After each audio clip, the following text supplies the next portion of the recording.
This is Dave, and today I'll be reading Horton Hatches the Egg by Dr. Seuss. Sighed Maisie, a lazy bird hatching an egg. I'm tired and I'm bored and I've kinks in my leg from just sitting here day after day. It's work, how I hate it. I'd much rather play. I'd take a vacation, fly off for a rest. If I could find someone to stay on my nest.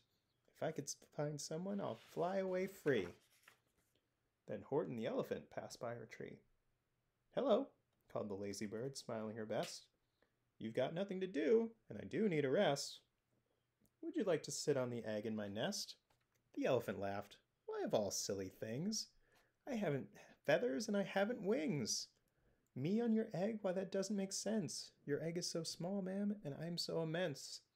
"Tut, tut," answered Maisie. "I know you're not small, but I'm sure you can do it. No trouble at all. Just sit on it softly. You're gentle and kind. Come, be a good fellow. I know you don't want. You won't mind." "I can't," said the elephant. "Please," begged the bird. "I won't be on long, sir. I give you my word. I'll hurry right back. Why, I'll never be missed." "Very well," said the elephant, "since you insist. You want a vacation? Go fly off and take it. I'll sit on your egg and I'll try not to break it. I'll stay and be faithful. I mean what I say." "Toodaloo!" sang out Maisie and fluttered away. The first thing to do," muttered Horton. "Let's see. The first thing to do is to prop up this tree and make it much stronger. That has to be done. Before I get on it, I must weigh a ton." Then carefully, tenderly, gently he crept up the trunk to the nest where the little egg slept. Then Horton the elephant smiled. "Now that's that." And he sat, and he sat, and he sat, and he sat.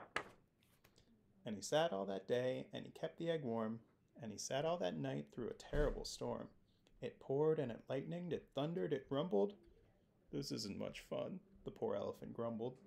"I wish he'd come back, 'cause I'm cold and I'm wet. I hope that Maisie bird doesn't forget." But Maisie by this time was far beyond reach, enjoying the sunshine way off in Palm Beach, and having such fun, such a wonderful rest, decided she'd never go back to her nest. So Horton kept sitting there day after day, and soon it was autumn, the leaves blew away, and then came the winter, the snow and the sleet, and icicles hung from his trunk and his feet. But Horton kept sitting, and said with a sneeze, "I'll stay on this egg, and I won't let it freeze. I meant what I said, and I said what I meant. An elephant's faithful 100%. So poor Horton sat there the whole winter through, and then came the springtime with troubles anew.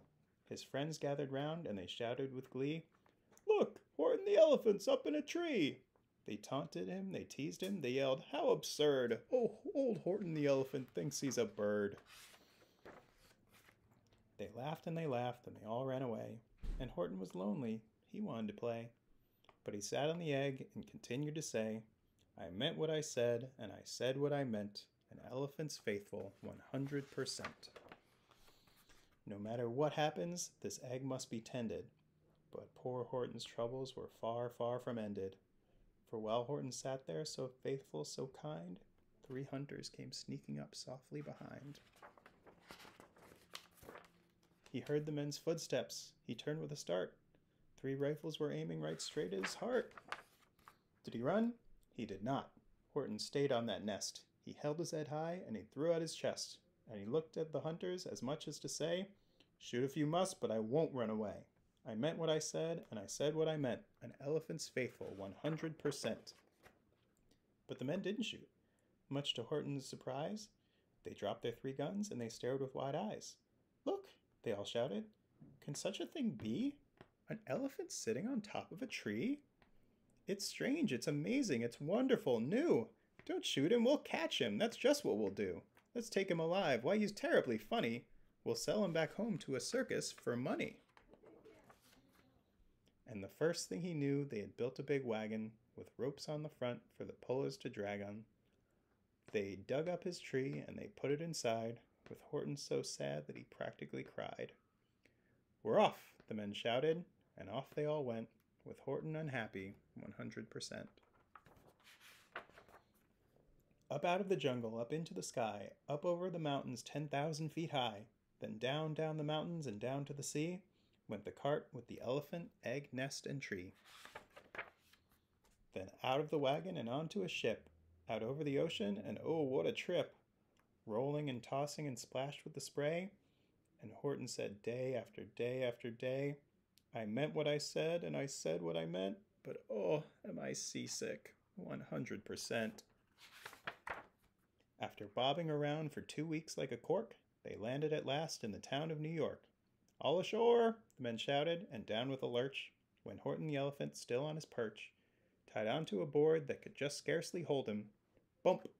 Horton landed, and then the men sold him. Sold to a circus, then week after week, they showed him to people at 10 cents a peek. They took him to Boston, to Kalamazoo, Chicago, Weehawken, and Washington too. To Dayton, Ohio, St. Paul, Minnesota, to Wichita, Kansas, to Drake, North Dakota. And everywhere thousands of folks flocked to see and laugh at the elephant up in a tree. Poor Horton grew sadder the farther he went, but he said as he sat in the hot, noisy tent, I meant what I said, and I said what I meant. An elephant's faithful, 100%. Then, one day, the circus show happened to reach a town way down south, not so far from Palm Beach.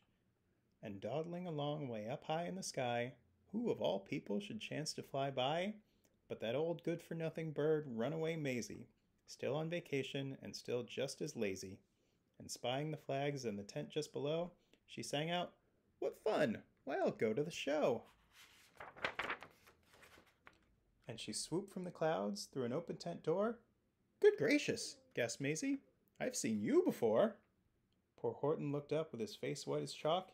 He started to speak, but before he could talk, there rang out the noisiest ear-splitting squeaks from the egg that he'd sat on for 51 weeks. A thumping, a bumping, a wild, alive scratching. My egg! Shouted Horton. My egg! Why, it's hatching! But it's mine! Screamed the bird when she heard the egg crack. The work was all done. Now she wanted it back. It's my egg, she sputtered. You stole it from me. Get off of my nest and get out of my tree. Poor Horton backed down with a sad, heavy heart. But at that very instant, the egg burst apart, and out of the pieces of red and white shell from the egg that he'd sat on so long and so well, Horton the elephant saw something whiz.